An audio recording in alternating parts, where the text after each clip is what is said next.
The core of the Earth is 6,000 degrees Celsius. It's the same temperature as the surface of the sun. But it's not 94 million miles away, like the extraterrestrial sun is. It is right here beneath our feet. Really, literally right there. But we don't think about this, right? I mean, when you go outside, you walk barefoot, you don't burn your feet. The Earth's crust is an incredible insulator, and it keeps this massive, inexhaustible heat source beneath us invisible. But if you've ever visited Iceland or an active volcano, you've got geysers and steam vents and lava. These are surface manifestations of the incredible amount of heat that lies beneath us, anywhere and everywhere in the world. And we don't have to drill very far to reach temperatures that far exceed what we would need to power the world thousands of times over for all of civilization. Pretty cool, right? So, we got to get to it. How do we do that? Let's tap it. Let's tap it fast. I'm a climate activist. I am very worried about climate change. It keeps me up at night. So we need to make this happen, right? So how? So I'm here with good news about that and also a proposition. So let's do the good news first. There are teams of innovators right now in the field that are working on figuring out how to most efficiently and effectively tap this enormous heat source beneath us. And they are running sprints. And I'm not talking about the type of geothermal that you find in Iceland. That's easy to get to. It's shallow, it's close to the surface, and in those places in the world, we already have geothermal energy. I'm talking about making geothermal energy accessible anywhere and everywhere in the world that energy is needed. But in order to do that, we've got to figure out how to mimic the conditions that occur in places like Iceland, right? That make geothermal easy to tap and extract and harvest. And those conditions are hot rocks, pore space in the rocks, and water filling those pores. Those conditions seem simple, but they actually occur naturally in very, very few places in the world, right? And that's why we don't have geothermal energy everywhere. We have it in just a few places. But the past couple of decades, there have been really disruptive and breakthrough technological innovations that enable us to engineer the subsurface to mimic Mother Nature's geothermal. So technological innovations like high-pressure and temperature drilling technologies that were developed for offshore oil and gas exploration. Technologies like directional drilling, where no longer we can just drill straight down, but instead we can actually turn and steer drill bits to reach very precise and specific locations in the subsurface miles underground. And we can also fracture rock now, which means that we can create pore space where pore space does not exist naturally. So if you take these innovations that I just listed and you put them all together, you end up enabling an entirely new breed of scalable geothermal concepts. Geothermal concepts can be done anywhere in the world. So for instance now, we have engineered geothermal systems, or EGS. In this concept, several wells are drilled. At the bottom of the well, the rock is fractured. It creates a reservoir under the surface. Think of it as a pot where you boil your water underground, right? You send a fluid down, it percolates through the fractures, it comes back up really hot, and we use it for all sorts of interesting and important things, like heating buildings directly, or we can run it through a turbine to produce electricity. Now, EGS can take a lot of forms. This is an area of intense innovation right now. You can engineer these systems in a variety of ways, but the basic concepts stay the same. Then we have closed-loop systems. Closed loops are pretty new. It's another really hot area of innovation. Same concept basic as EGS. You have one or more wells drilled, you create a reservoir underground, but in closed loops, instead of fracturing to create that reservoir underground, it's entirely drilled, like a radiator in the rock. And they take many forms too, just like EGS. Check it out. You can see in closed loop systems how useful it is to be able to turn and steer that drill bit, right? Totally enabling in terms of getting these concepts to work. Another really cool aspect of closed-loop systems, another fierce area of innovation right now, is what we're putting in these systems as the working fluid to harvest the heat. Most of the time, it's water. But what if we could optimize a fluid to perform better than water, so it heats up faster than water at lower temperatures than water? And the really cool thing about closed loops is the going candidate, right, one everybody loves right now to put in these systems to most efficiently harvest heat, is actually a substance that's the center of our climate angst right now. It's around us in excess and abundance. It's CO2. Super cool. So then there's hybrids, not the cars. Geothermal hybrids. You take the best of both worlds, right? You get the increased surface area and heat that you get from fracturing rock. You combine that with a closed-loop well design so you can use that optimized fluid. The goal of hybrid systems is to extract the most heat, minimize drilling costs. So that's what's happening right now, a lot of innovation. It's really, really cool. But these concepts, none of them are without their technology challenges. But y'all, these are not moonshots. They are not moonshots. We are talking about making very incremental changes to existing technologies, methods, and techniques with an eye on more, hotter, and deeper geothermal development. And these also aren't just ideas. There are teams right now in the field demonstrating these concepts. Teams like Sage Geosystems, a team that I mentor. This is a well that they are demonstrating this summer in, get this, Texas. Not in Iceland, not on the side of a volcano, not in the Ring of Fire. This is a Texas pasture where you would never suspect the enormous geothermal resources that lie below. And this well is an existing abandoned oil and gas well that they have repurposed for this geothermal demonstration.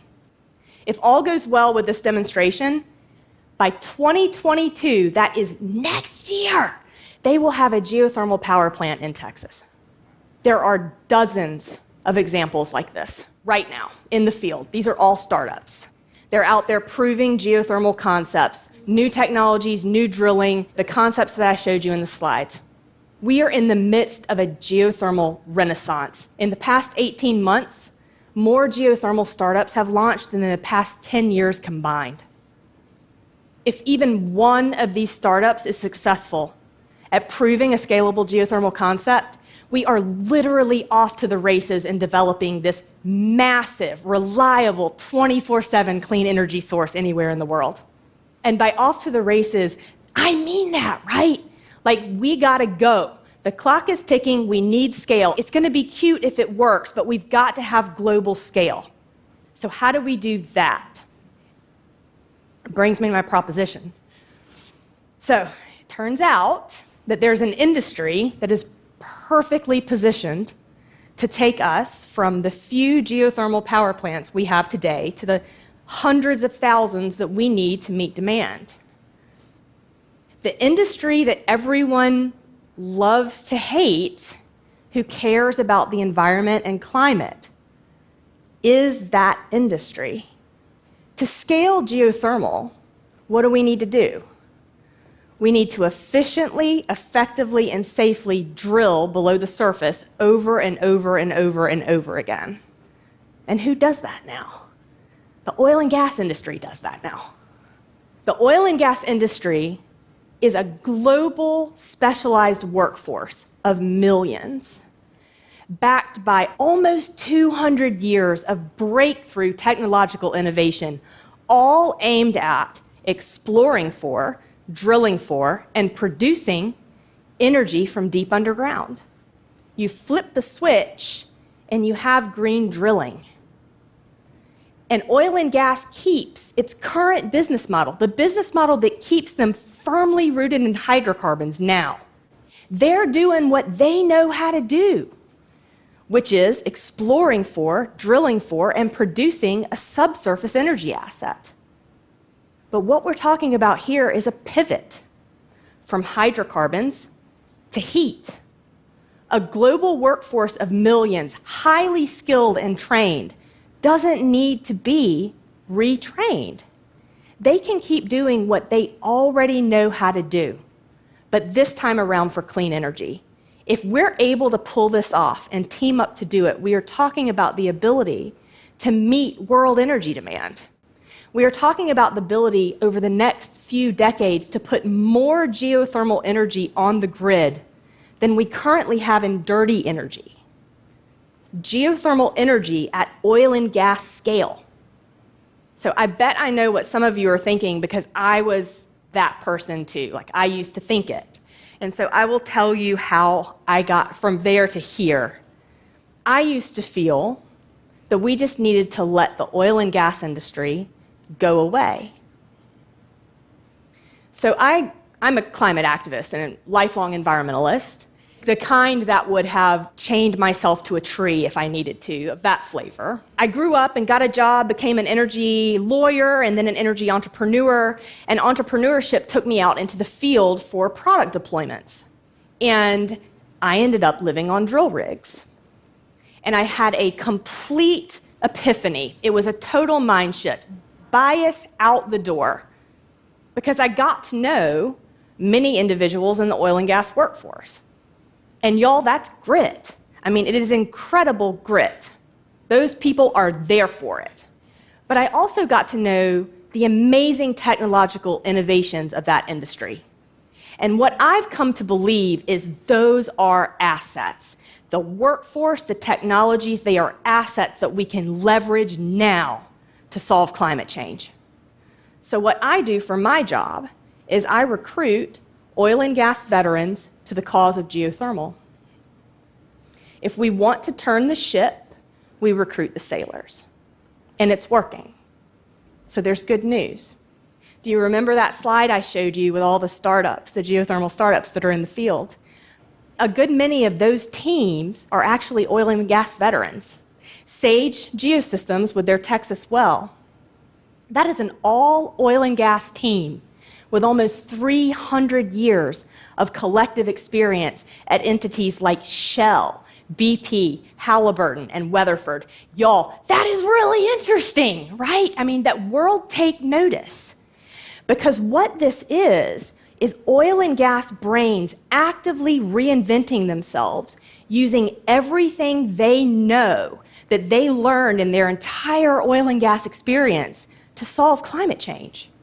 But it's also interesting because this new flourish of entrepreneur, oil and gas veteran turned geothermal entrepreneur, is helping the oil and gas industry engage actively with this problem set. They speak the language of oil and gas. They understand the business models of oil and gas. They are out building partnerships and relationships with oil and gas entities that are based on decades of trust and experience they have with one another. In the past 6 months, geothermal startups have closed more than $100 million in funding deals with oil and gas entities as funding partners. We are at the beginning of a huge and exciting shift here. If it's the best and brightest minds in oil and gas who are off launching geothermal companies, then y'all, this very well may be the future of the oil and gas industry itself. But here's my worry. So say oil and gas grabs the reins here, takes this to global scale fast, exponential growth. We put terawatts of geothermal energy on the grid. Are we going to fight about this? The thing that I love about geothermal is that it gives us all a way around ourselves, right? A way around extreme polarization. Environmentalists and drillers, dogs and cats, right and left, we all get what we want. Clean energy where we need it, climate change solved, energy poverty solved, and drillers keep drilling. If we build the right collaborations here and unite behind a shared vision, we solve energy in the next 30 years. We change the conversation from worrying about whether we're going to meet 2050 climate goals to how they look kind of lazy. We can do this. We've just got to drill the limit. Thank you.